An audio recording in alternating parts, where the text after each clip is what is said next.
जी guys, कैसे हैं आप लोग। अस्सलाम वालेकुम, नमस्ते, सत श्री अकाल। उम्मीद है ठीक होंगे आप लोग। गाइस, मैं आज building material construction and management की सेकेंड वीडियो लेकर आया हूं, जो कि फर्स्ट वीडियो मैंने अपलोड कर चुका है। उसमें मैंने ब्रीफली इंट्रोडक्शन बताया था कि किस तरह से उसमें पढ़ना है। ठीक है गाइस, और क्या उसमें पढ़ना है, किस तरह से पढ़ना, क्या सिलेबस रहेगा, किस तरह सिलेबस को बांटे हैं, कितने पार्ट में, क्या बेसिक है, क्या इंपॉर्टेंस है, सब चीज़ मैंने इंट्रोडक्शन में वीडियो में देख चुका हूँ गाइस। आप मेरे चैनल को विजिट करके वहाँ से देख सकते हैं कि किस तरह से मैंने वहाँ इंट्रोडक्शन में बताया है। ठीक है, तो इंट्रोडक्शन में मैंने जो ब्रीफली था सिलेबस, मैंने उसको कवर किया था। आज मैं कवर करूँगा आपको बिल्डिंग मटेरियल से स्टार्ट करने वाला हूँ, जो आपको सिलेबस यहाँ स्क्रीन पर दिख रहा होगा। ठीक है, ठीक है गाइस, बिल्डिंग मटेरियल से स्टार्ट करूँगा, जो कि बहुत ही इम्पोर्टेंट चीज़ है, इनके बारे में जानना जरूरी है। तो मैं यहाँ पर एक बार दिखा सकता हूँ, यहाँ भी दिखा सकता हूँ कि क्या क्या सिलेबस थी हमारी, जो मैंने फर्स्ट वीडियो में दिखाया था आपको। तो देख सकते हैं यहाँ मटेरियल इसमें क्या क्या है। पहले तो इसके इंट्रोडक्शन जानेंगे। Stones, important stones of building, bricks, manufacture of bricks, classification of bricks, special bricks, building tiles, lime, type of lime, cement, mortar and concrete, timber, paints, varnish, lacquers, distemper. तो guys, मैंने उसमें भी दिखाया, आपको बताया था कि क्या क्या पढ़ना है। तो मैं इसी को आज शुरुआत करने जा रहा हूँ। ठीक है गाइस, बिल्डिंग मटेरियल को ही मैं आज शुरुआत करने जा रहा हूँ, और आगे देखें।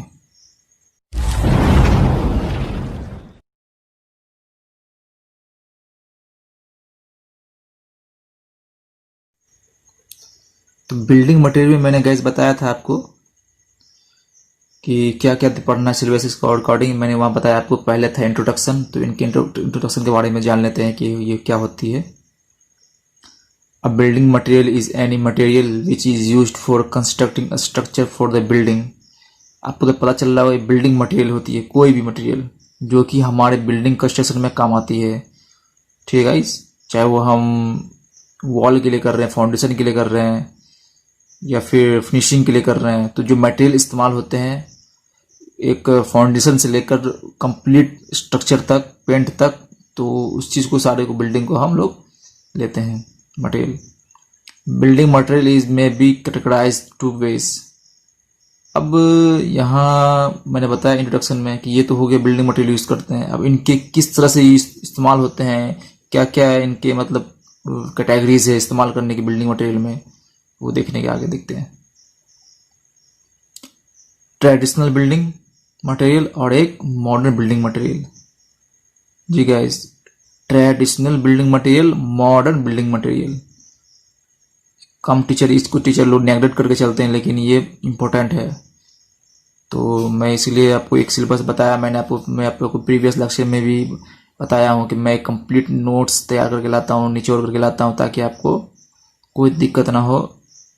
आप अदर बुक से भी उतना प्रीफर नहीं कर रहे हैं, तो आप मैं इस चीज़ को पढ़ने के बाद आप बेहतर से बेहतर क्वेश्चंस जो आएंगे उसको आप सॉल्व कर सकते हैं। रीजनिंग से लेकर असर्शन जो होते हैं, क्वेश्चन जो वन टाइम क्वेश्चन होते हैं, कोई भी क्वेश्चन आप सॉल्व कर सकते हैं, क्योंकि मैं खुद ही इसके कंप्लीट निचोड़ लाया हूँ।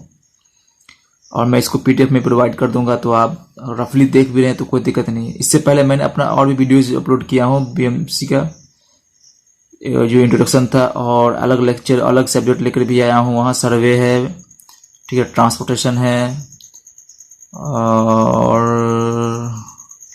इन्वायरमेंटल, जो कि मैं इन्वायरमेंटल से भी क्वेश्चन अच्छे आते हैं। ठीक है इस मैं सीरीज से लेकर चल रहा हूँ सारे लेक्चर्स को, कोई आपको दिक्कत ना होगा। ठीक है इस उम्मीद रखें सारे एग्जाम्स के लिए बहुत हेल्पफुल है। आप चाहे वो यूनिवर्सिटीज़ के स्टूडेंट है, चाहे आप गेट्स की तैयारी कर रहे हैं, चाहे वो आईएएस की तैयारी कर रहे हैं। मैं खुद एक आईएएस एस्पायरेंट्स हूँ, आईएएस का जो तैयारी कर रहा हूँ, तो मुझे तो पता है क्वेश्चन किस तरह से फ्रेम होते हैं। ठीक है, तो चल देखते हैं आगे।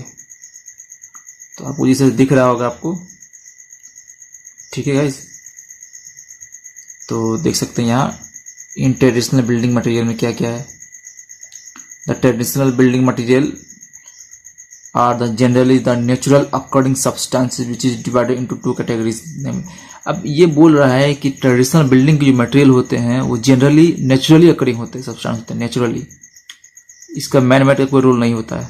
ये नेचुरली अकॉर्डिंग होते हैं, जो किसको भी दो पार्ट में डिवाइड कर दिया गया है, इनऑर्गेनिक बिल्डिंग मटेरियल और organic building material.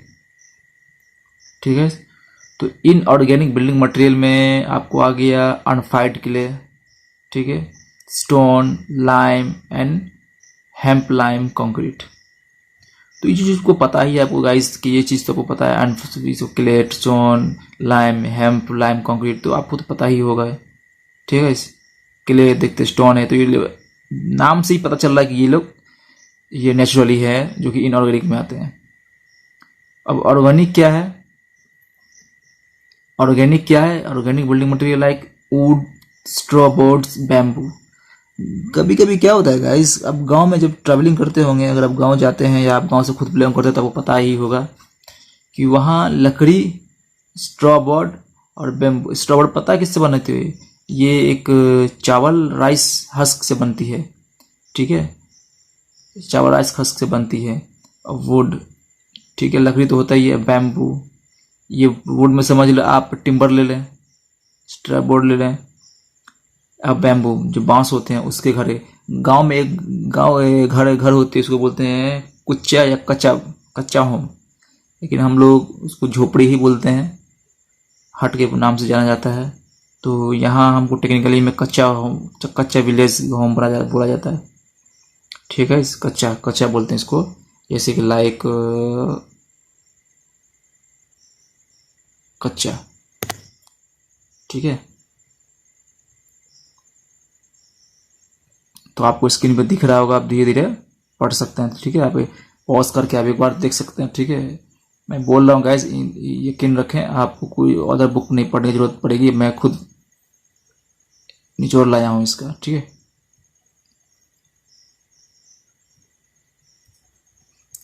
In modern building material, modern building material में क्या क्या आते हैं ये तो सबको मालूम होगा, आपको पता ही होगा।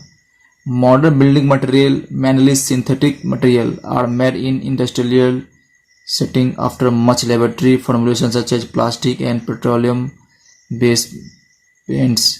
तो देखिए, बोल रहा है कि modern building material mainly synthetic होते हैं, जो सिंथेटिक मैनमेड होते हैं, और इंडस्ट्रियल सेटिंग से होते हैं, जो इंडस्ट्रियल जो इंडस्ट्री में तैयार किया जाता है उनसे होते हैं। लेबोरेटरी फार्मूलेशन, जो फार्मूला जो वहाँ एक लैब टेस्ट होती है, फार्मूलेशन होती है वहाँ से, जैसे कि प्लास्टिक एंड पेट्रोलियम आप देता है, इसमें और क्या क्या होते हैं, इसका जो निकाला जाए, इसका जो प्यूरिफिकेशन होता है। प्लास्टिक जो पॉलीमर होते हैं जो हम लोग पढ़ते हैं। वेस्ट पेंट्स के जो जिस तरह से डिवाइड मतलब बनते हैं, तो उस सब के जो वेस्ट होते हैं, या फिर उनसे जो अननेसेसरी जो उसके मटेरियल होते हैं, उनसे भी इनकी तैयार मॉडर्न बिल्डिंग में हम इस्तेमाल करते हैं। हालांकि बेस पेंट में तो आपको तो अच्छे अच्छे पेंट्स भी इस्तेमाल हो, जो पेंट्स तैयार होते हैं। और प्लास्टिक तो ही पता है आपको, दिखेगा। बिल्डिंग स्टोन्स गाइस, ऊपर दिख रहा होगा आपको, मैंने शुरुआत कर दिया है बिल्डिंग स्टोन्स। ठीक है गाइस, तो आप देख सकते हैं यहाँ बिल्डिंग स्टोन की क्या रोल है, क्या इंपॉर्टेंस है, वो मैं आपको बताने जा रहा हूँ। ठीक है, तो देख सकते हैं, the stones are drive from rocks which from earth's crust and have no definite shape but it is mixture of more minerals. अब देखिए, पता है हमें बिल्डिंग स्टोन्स की जो इस्तेमाल करते हैं कहाँ से आते हैं, जो ड्राइव होते हैं रॉक्स के, जो क्वेरी होते हैं उनको फोड़ने के बाद जो आते हैं, जो हम क्वेरीज से जो निकालते हैं उन्हीं को बोला जाता है stones, which is form earth crust, जो कि अर्थ क्रस्ट पे बने होते हैं। एंड नो डिफरेंट शेप, कोई शेप इरेगुलर शेप के होते हैं, अनडिफाइंड मतलब अनडिफाइंड लेयर होते हैं उनके, but it is a mixture of more minerals. इसके अंदर बहुत सारे मिनरल्स पाए जाते हैं, मिनरल्स खास करके रॉक्स में ही पाए जाते हैं maximum. The properties which are important in the selection of stone for structure purpose are the strength, durability, appearance and cost। अब पूछ सकता है कि हम बिल्डिंग स्टोन क्यों इस्तेमाल करें, तो गाइस देख सकते हैं आप किस चीज़ के लिए इम्पोर्टेंस है ये। एक तो स्ट्रेंथ अच्छा आएगी, ड्यूरेबिलिटी मिलेगी, अपीयरेंस दिखने में अच्छा लगेगा, और कॉस्ट भी कम होगा, थोड़ा इकोनॉमिकल कह सकते हैं आप इसको। ठीक है, क्लासिफिकेशन ऑफ रॉक्स। ठीक है, क्लासिफिकेशन ऑफ रॉक्स, तो क्लासिफिकेशन क्या क्या है रॉक्स के देख लें यहाँ नीचे। पहला है जियोलॉजिकल क्लासिफिकेशन। रॉक्स को हम लोग डिवाइड करते हैं, बताएंगे आगे किसके कितने कितने में, हम लोग इसी में बता रहे हैं आपको कितने कितने फॉर्म में इनको डिवाइड करते हैं, किसके थ्रू डिवाइड करते हैं, ठीक है। कैसे जानेंगे कौन स्टोन क्या है, किस किस क्लासिफिकेशन में आती है, वो सब देखेंगे अभी निचोड़ली पूरा, ठीक है। तो पहला देख लेते हैं जियोलॉजिकल क्लासिफिकेशन के according. Guys geological classification according में क्या क्या है। Natural rocks can be classify of geological mode are, पहला sedimentary rocks, igneous rock, metamorphic rock. ये 3 नाम है, ये जियोलॉजिकल क्लासिफिकेशन में आते हैं, ठीक है। तो देख सकते हैं दूसरा है केमिकल क्लासिफिकेशन। केमिकल के थ्रू किस तरह से जानेंगे कौन रॉक्स है, ठीक है। तो केमिकल क्लासिफिकेशन में आते हैं, यहाँ देख सकते हैं कॉम्पोजिशन ऑफ रॉक्स के फॉर्मेशन से होते हैं। क्रिस्टलाइन सिलिकस रॉक होते हैं, एक कैलकेरियस रॉक होते हैं, आर्गिलेसियस रॉक होते हैं, एल्युमिनियम की मात्रा होती है, ठीक है इसमें।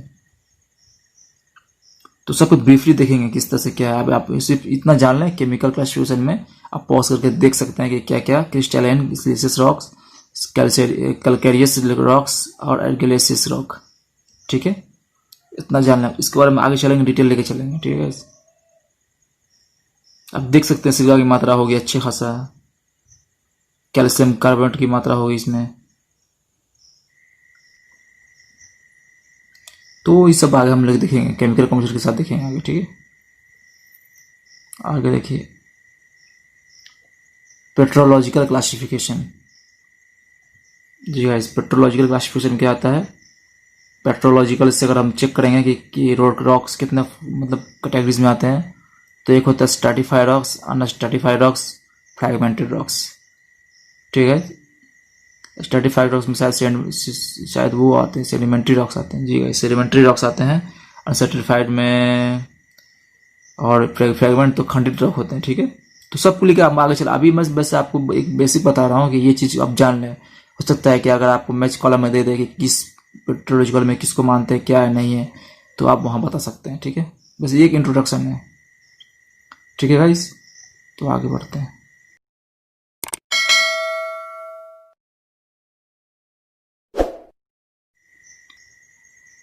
मोस्ट इम्पोर्टेंट टॉपिक अब चलने वाला है, जो कि हम इनके जानेंगे, और ये अक्सर जो क्वेश्चन में आते ही रहते हैं, इससे क्वेश्चन इनसे ही क्वेश्चन आते हैं, समझिए गाइस। मैक्सिमम क्वेश्चन तो इन्हीं सबसे रहते हैं, ठीक है। तो आप देख सकते हैं यहाँ इग्नियस रॉक्स, ठीक है। अब ये क्या है, क्या किस तरह का रॉक्स है देख सकते हैं आप, ठीक है। तो आप पॉज करके पढ़ भी सकते हैं। These rocks which are generally crystalline, देखिए क्रिस्टल रॉक्स, इसको याद रखिएगा गाइस। ये केमिकल देख सकते हैं आप, क्रिस्टलाइन केमिकल ही है। तो यहाँ पर आप मान लें एग्जाम्पल में आपको दे दे क्रिस्टलाइन रॉक्स बताओ, तो आप इग्नियस रॉक्स आराम से टिक कर सकते हैं। मैं बारीकी लेके चल रहा हूँ, आपको समझ आएगा तुरंत, ठीक है। तो आप समझ ले यहाँ crystalline rocks are form by the cooling of molten magma. Magma जो एक लावा फॉर्म के होते हैं, जो अर्थ के नीचे से ऊपर तरफ निकलते हैं, उनके ठंडा होने के बाद ही ये रॉक्स फॉर्म होते हैं, ठीक है। मगमा होते हैं जो कि मोल्टन मगमा माना जाता है, जो एक लावा होते हैं, जो रॉक्स के वोल्केनिक फॉर्म में होते हैं। वो ऊपर आने के बाद एक सतह, मतलब एक सरफेस पे एक लेयर बनाते हैं अपना ठंडा होने के बाद, उन्हीं को इग्नियस बोला जाता है, ठीक है। Force up through the cracks in the earth crust, देखिए यहाँ मैंने कहीं यहाँ लिखा भी है और मैंने बोला भी आपको, ठीक है। पॉज करके खुद ही पढ़ सकते गाइस। मैं एक छोटे टर्म में लाया हूँ आपको, ताकि समझ सकता, आप खुद भी यूनिवर्सिटी के लिए स्टूडेंट है तो लिख सकते हैं, और आपको जो तैयारी कर रहे हैं कॉम्पिटिशन के, तो उसमें तो आपको टर्म याद रखना है, ऐसे नॉलेज याद रखना है।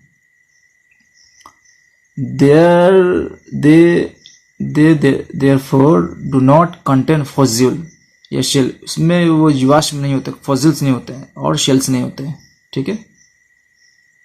अब एग्जाम्पल मिलेंगे बसाल्ट, डायोडाइट, ग्रेनाइट, साइनाइट और ट्रैप, याद रखें गाइस। सबसे मोस्ट कॉमन है ग्रेनाइट, ठीक है।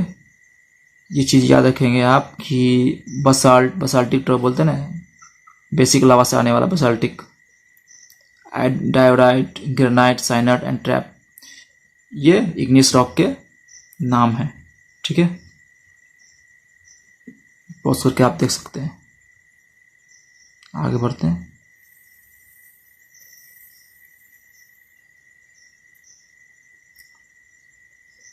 Sedimentary rock. अब सेडिमेंट से समझ में आता है कि डिपोजिशन, एक डिपोजिशन सरफेस जो रॉक होते हैं उनके बारे में होता है सेडिमेंट्री रॉक। तो सेडिमेंट्री रॉक क्या है देख सकते हैं यहाँ। These rocks are also called stratified rocks.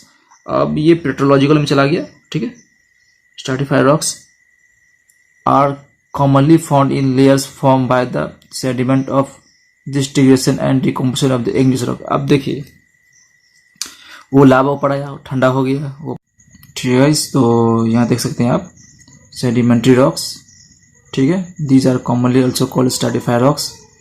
तो आप यहाँ पॉज कर पढ़ भी सकते हैं, कुछ ज़्यादा नहीं है, बस याद रखना कि कौन रॉक्स क्या कहलाता है। लेटराइट सेडिमेंट्री में आती है, सैंडस्टोन में आती है, लाइमस्टोन में आती है एंड शेल में आती है। कभी कभी क्या होगा, मैच कॉलम दे देता है, मैच कॉलम ज़्यादा आता है क्वेश्चन कि कौन इंग्लिश है कौन सेडिमेंट्री है, तो थोड़ी कन्फ्यूजन ना आ जाए। ठीक है, तो आप देख सकते हैं, याद कर सकते हैं, basalt, diorite, granite, syenite and trap ऊपर, और ये नीचे laterite, sandstone, limestone and shell.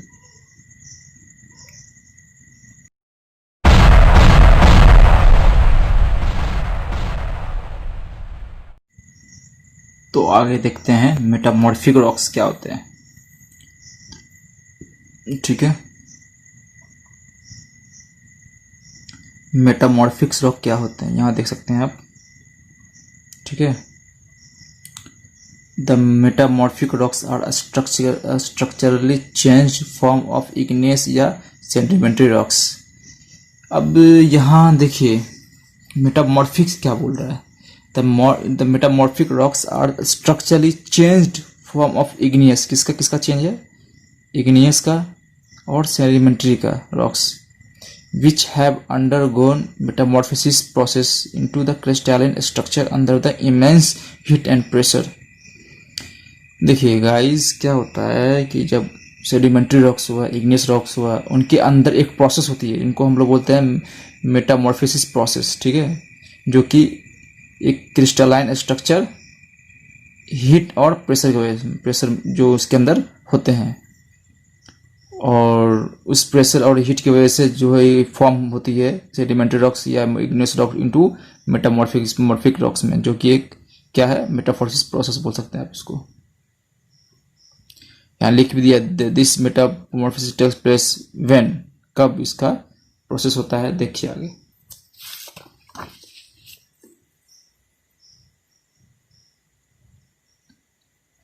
The weight of overlying material pressure। ठीक है, the weight of overlying material pressure from crystal collision and heat from the earth's core generate temperature in excess of ethanol Celsius। The weight of overlying material pressure from crystal collision and heat from the earth's core, सारे factors देख सकते हैं आप, कितना factors हैं, weight of overlap wait material, pressure from crystalline collisions, heat from the earth core, generate temperature जो कि कितना होता है 1000। इस चीज़ से एक मेटामॉर्फोसिस प्रोसेस स्टार्ट होती है, जो कि हमारे जो इग्नियस रॉक और सेडिमेंट्री रॉक्स जो होते हैं वो कन्वर्ट होते हैं। ठीक है, तो यहाँ पर मैंने देखा है कुछ ज़्यादा नहीं, सारे रॉक्स के इंट्रोडक्शन है, बाकी हम लोग सब ब्रीफली लेके चलेंगे कि क्या किसकी क्या वैल्यूज़ है, क्या इसकी स्ट्रेंथ है, क्या एक अपीयरेंस है, क्या ड्यूरेबिलिटी, सब हमारे को धीरे धीरे इसकी ब्रीफली लेके चलेंगे। ठीक है, तो आप देख सकते हैं यहाँ some example of metamorphic rocks के बारे में। ठीक है, ठीक है गाइस,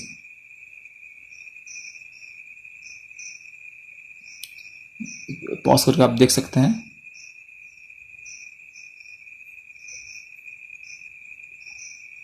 लाइमस्टोन एंड मार्बल, जो मार्बल होते हैं इसके कंप्लीट होते हैं, मतलब लाइमस्टोन और मार्बल से क्या होता है, मार्बल जो कन्वर्ट होते हैं वो मार्बल होते हैं। म्यूड स्टोन होते हैं, यहाँ कभी कभी लोग मड स्टोन बोलते हैं, जो इसकी कन्वर्ट होती है स्लेट में। क्ले स्टोन होते हैं जो कि होते हैं हॉर्न ब्लेंड में।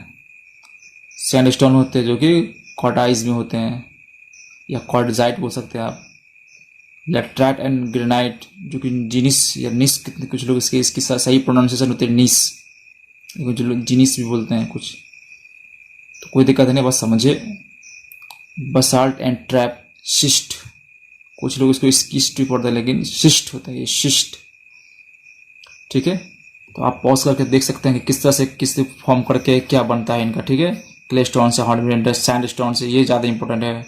लेटराइट से ये ज़्यादा इंपॉर्टेंट है। बसाल्ट, ये 3 ज़्यादा इंपॉर्टेंट है। ऊपर भी है, सब इंपॉर्टेंट है, लेकिन ये सब क्वेश्चन ज़्यादा इससे ही ज़्यादा फ्रेम होते हैं। ठीक है गाइस, तो sandstone, quartzite, laterite and granite, gneiss, basalt and trap schist. ठीक है, ये मेटामॉर्फिस के ये उसके मॉर्फोसिस के बाद जो निकलते हैं उनके सिस से, उसको इसकी स्टॉक्स का नाम दिया गया है। ठीक है, तो देखते हैं आगे। The common use stone in building works are, आप पूछ सकता है कौन से स्टोन सब जो हैं जो कि बिल्डिंग मटेरियल में ज़्यादा इस्तेमाल होती है, तो आप कह सकते हैं lime stone, sand stone, granite, marble, slates, quartzite, basalt. आप देख सकते हैं ना खुद घर में, घर सब में देखते हैं ग्रेनाइट लगे रहते हैं, सैंड स्टोन यूज होते हैं, लाइम स्टोन यूज होते हैं, तो ये सब कॉमन बिल्डिंग यूज है। इसकी इतनी इंपॉर्टेंस नहीं है, अब ये आप लोग पता ही होगा, आपको जानना भी इतना जरूरी नहीं है, लेकिन थोड़ी सी जानकारी होनी चाहिए। एग्ज़ाम दृष्टिकोण से तो आपके लिए हो सकता है क्वेश्चन पूछ दे कॉमनली, तो may be not may be. ठीक है, तो आप देख सकते हैं, इस ऊपर से मैंने एक स्लाइड कर रहा हूँ नीचे की तरफ, आप देख सकते हैं। ठीक है, बाकी इसमें मैच कॉलम आप पॉज करके देख सकते हैं, मैच कॉलम में आते ही आते हैं। ठीक है, मैच कॉलम आपको इसी मिसअंडरस्टैंडिंग के क्वेश्चन को फ्रेम कर देगा और आपको इसी से मैच करने के लिए बोल दे, तो ये कुछ नहीं है, बस एक मिसअंडरस्टैंडिंग के क्वेश्चन को फ्रेम कर किया जाता है कि आप सही मैचिंग कर रहे हैं कि नहीं। मैचिंग ज़्यादा क्वेश्चन आते हैं, मैं बोल रहा हूँ मैचिंग से ज़्यादा क्वेश्चन इससे आते हैं। ठीक है, तो आज के लिए इंट्रोडक्शन था। ठीक है, उम्मीद है आपको लेक्चर पसंद आया होगा, और अब आपसे जुड़े रहेंगे हम, अच्छे अच्छे मटेरियल प्रोवाइड करेंगे। इससे आगे मैं आगे देखूंगा, सबकी ब्रीफली देखूंगा धीरे धीरे, और मैं टर्म्स लेके आऊँगा, आपको ज़्यादा पढ़ने की जरूरत ना पड़े, टर्म्स से चलूँगा, क्योंकि मैं खुद एक IAS के स्टूडेंट की तैयारी कर रहा हूँ, तो आपको मैं ज़्यादा कोई टफ नहीं दूंगा। ठीक है, अच्छी लगी वीडियो तो प्लीज़ सब्सक्राइब। ठीक है गैस, सब्सक्राइब, कमेंट। ठीक है, लाइक्स, तो उम्मीद है आप कर ही देंगे। अच्छे लगे तो यकीन रखें गाइज, अब हमसे जुटे रहें, आपको अच्छे से अच्छा मटेरियल प्रोवाइड की जाएगी। ठीक है, मैं बोल रहा, मैं खुद एक IAS की तैयारी कर रहा हूँ, तो मैं साढ़े 2-3 बुक्स के एनालिसिस करके उसके टर्म्स को एक निकाल के आप मैं नोट्स तैयार करके आपकी तरफ लाया हूँ, और उनको आपकी तरफ मैं यहाँ बताऊँगा कि कैसे किस तरह से पढ़ना है, कितना पढ़ना है, इससे आपको हेल्पफुल होगा। ठीक है, चलते हैं, बाय बाय, मिलेंगे फिर नेक्स्ट वीडियो में। थैंक यू, शुक्रिया, बाय।